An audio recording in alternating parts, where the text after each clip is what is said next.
Did the Trump administration try to muzzle a fired federal prosecutor and push to cancel a congressional hearing into Russian election interference? This is Special Report.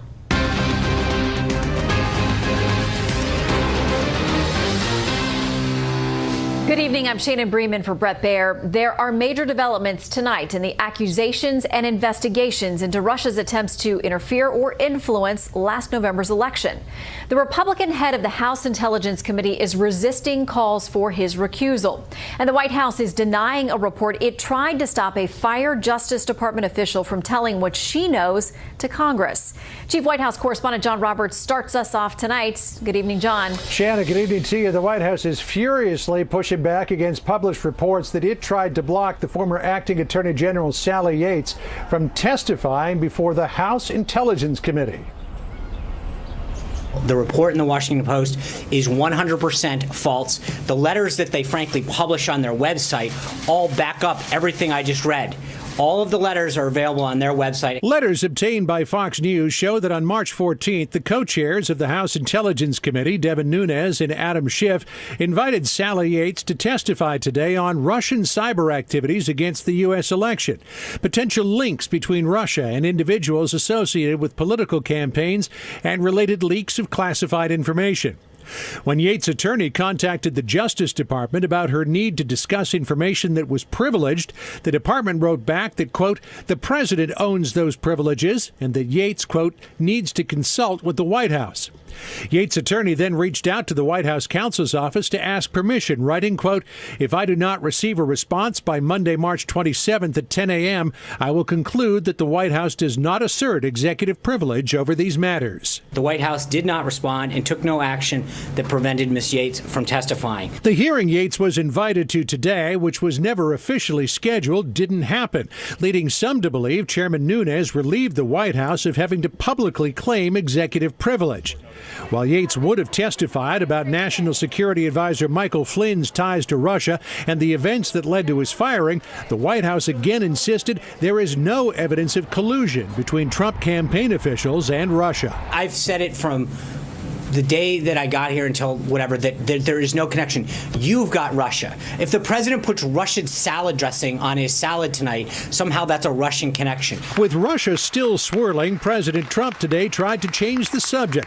Surrounded by coal miners, the president signed an executive order to turn back Obama-era restrictions on fossil fuel development and coal-fired power plants. The miners told me about the attacks on their jobs and their livelihoods. They told me about the efforts to shut down their mines, their communities, and their very way of life.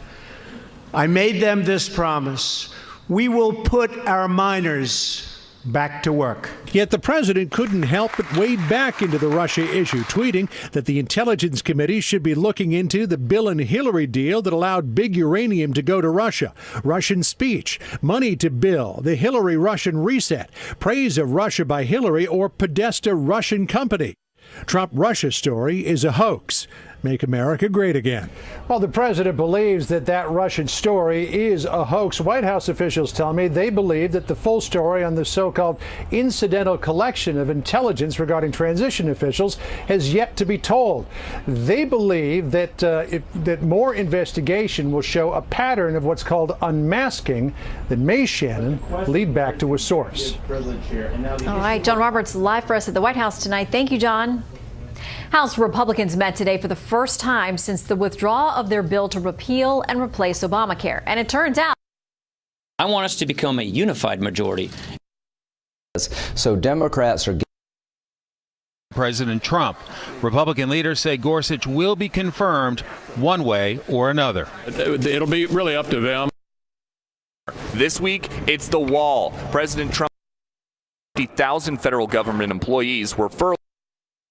Republicans are calling for a straight unmasking that may, Shannon, lead back to a source. All right, John Roberts live for us at the White House tonight. Thank you, John. On the Senate side, the big battle right now is over confirmation of Judge Neil Gorsuch to sit on the Supreme Court.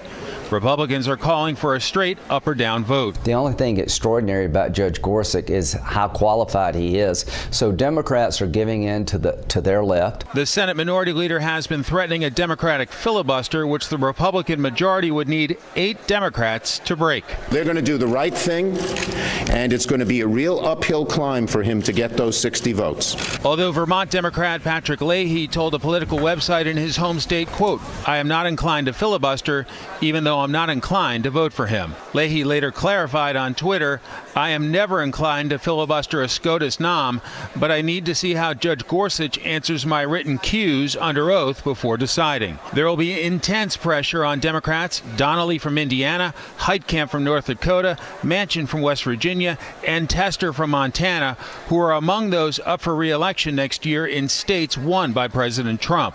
Republican leaders say Gorsuch will be confirmed one way or another. It'll be really up to them how the process to confirm Judge Gorsuch goes forward. I'm confident he'll be confirmed. That's because McConnell could do the so-called nuclear option to change the Senate rules. But there are those up here who worry about the impact of doing that. Shannon? It would be historic. All right, Mike Emanuel on Capitol Hill, thank you. Sure. The number 2 Democrat in the House says Republicans need members of his caucus in order to avoid a government shutdown. Correspondent Peter Ducey tells us GOP lawmakers are having a hard time coming together on ways to support the new president's agenda and keep the government running. Republicans in Congress are again preparing to tell President Trump they can't help him deliver on a key campaign promise right now. Last week, it was repealing and replacing Obama. Peter Ducey tells us GOP lawmakers are having a hard time coming together on ways to support the new president's agenda and keep the government running. Republicans in Congress are again preparing to tell President Trump they can't help him deliver on a key campaign promise right now. Last week, it was repealing and replacing Obamacare. This week, it's the wall. President Trump is asking lawmakers to put $1.5 billion for the border wall into the budget. But one top Republican thinks budget negotiations will fall apart if they grant the president's supplemental request. My guess is that comes together better without the supplemental. The supplemental budget request by the Trump administration includes $3 billion for border security, $30 billion more for defense, and an $18 billion cut to domestic programs, something Democrats are not happy about. The administration is asking the American taxpayer to cover the cost of a wall, unneeded, ineffective, absurdly expensive, that Mexico was supposed to pay for. And he's cutting programs that are vital to the middle class in order to get that done. But once again, Republicans are not all on the same page. Some conservatives want a spending bill that chokes off all tax dollars headed for Planned Parenthood, but Speaker Ryan would rather do that with a separate filibuster-proof process called reconciliation. A lot of outside groups are calling on Republicans to use the upcoming CR to defund Planned Parenthood. Is there any? We think reconciliation is the tool because that gets it in law. If there's no agreement on a spending bill by April 28th, the government will shut down. The last time that happened in 2013, about 850,000 federal government employees were furloughed and $4 billion in tax returns were delayed.